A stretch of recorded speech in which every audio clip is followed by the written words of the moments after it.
అందరికీ నమస్కారం. జగన్‌కి కలిసొచ్చిన కాలం విజయవాడలో కృతజ్ఞతలు. ఈ విషయాలను తెలుసుకునే ముందు వీడియో మీరు కంప్లీట్‌గా చూడండి. అప్పుడే మీకు కంప్లీట్ ఇన్ఫర్మేషన్ ఏంటో అర్థమవుతుంది. అదేవిధంగా చాలామంది వీడియో చూస్తున్నారు కానీ సబ్స్క్రైబ్ చేసుకోవడం మాత్రం మర్చిపోతున్నారు.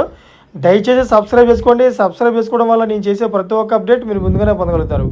అదేవిధంగా చాలామంది లైక్ చేయడం మర్చిపోతున్నారు. దయచేసి లైక్ చేయండి. లైక్ చేయడం వల్ల ఈ ఇన్ఫర్మేషన్ అనేది మనం చాలామందికి రీచ్ చేసే వాళ్ళు అవుతాం. ఇంక లేట్ చేయకుండా వీడియోకి వెళ్ళిపోతాం. ఫ్రెండ్స్, విజయవాడలో వరద బాధిత ప్రాంతాల్లో వైఎస్ఆర్సీపీ అధినేత మాజీ ముఖ్యమంత్రి వైఎస్ జగన్మోహన్ రెడ్డి నేడు పర్యటించారు.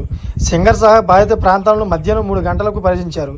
అయితే ఈ మేరకు ఇప్పటికే పులివెందుల పర్యటన ముగించుకొని విజయవాడ చేరుకున్నారు. వైఎస్ జగన్ విజయవాడ కృష్ణలంక ఏరియాలో రిటైనింగ్ వాల్ దగ్గర కృష్ణానది ప్రవాహాన్ని పరిశీలించారు. ఈ సందర్భంగా ఆయన సీఎంగా ఉన్న సమయంలో కట్టించిన రిటైనింగ్ వాల్ వల్లే తమ ప్రాణాలు నిలిచాయని వైఎస్ జగన్కు కృష్ణలంక వాసులు కృతజ్ఞతలు తెలిపారు. అయితే రిటైనింగ్ వాల్ లేకపోతే పూర్తిగా తమ జీవితాలు అతలాకుతలం అయ్యేవని ఆవేదన వ్యక్తం చేశారు. దీనిపై స్పందించిన వైఎస్ జగన్ వైఎస్ఆర్సీపీ శ్రేణులు సహాయక చర్యలు అండగా ఉంటారని బాధితులకు భరోసా ఇచ్చారు. అయితే గతంలో చినుకు పడితే విజయవాడ కృష్ణలంక వాసులు వణికిపోయేవారు. ప్రకాశం బ్యారేజీ గేట్లు ఎత్తితే బెంబులెత్తిపోయేవారు. కరకట్ట వెంబడి ఇళ్లను నీళ్లు ముంచెత్తడంతో జనం కంటి మీద కునుకు లేకుండా అల్లాడిపోయేవారు. కానీ ఇప్పుడు ఆ పరిస్థితి పూర్తిగా మారిపోయింది.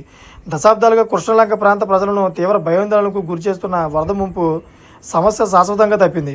అయితే గతంలో ప్రకాశం బ్యారేజీ నుంచి కేవలం 3 లక్షల క్యూసెక్లు వరద నీరు వదిలితే చాలు కృష్ణలంక, రాణిగారి తోట, రామలింగేశ్వర, కోటినగర్, పోలీస్ కాలనీ, రణదీవి నగర్, గౌతమి నగర్, నెహ్రూ నగర్, చలసాని నగర్, గీతానగర్, బాలాజీ నగర్, ద్వారకా నగర్, రమరామపురం, తారకరామనగర్ ప్రాంతాలు నేట మునిగేవి.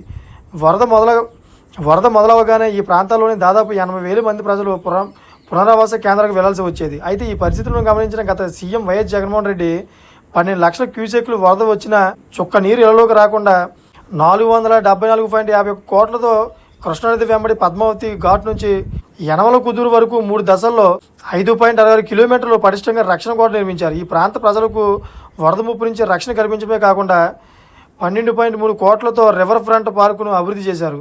వైఎస్ జగన్ దార్శనికత వల్ల నేడు 8 లక్షల క్యూసెక్లు వరద వచ్చినా ఆ విషయమే తెలియకుండా ప్రశాంతంగా తమ ఇళ్లలో ఉంటున్నారు. చూసారు ఫ్రెండ్స్, లేటెస్ట్ అప్డేట్ కోసం ఛానల్ సబ్స్క్రైబ్ చేసుకోండి, గంట బెల్ ఆన్లో పెట్టుకోండి. నేను చేసే ప్రతి ఒక్క అప్డేట్ మీరు ముందుగానే పొందగలుగుతారు. Thank for watching friends.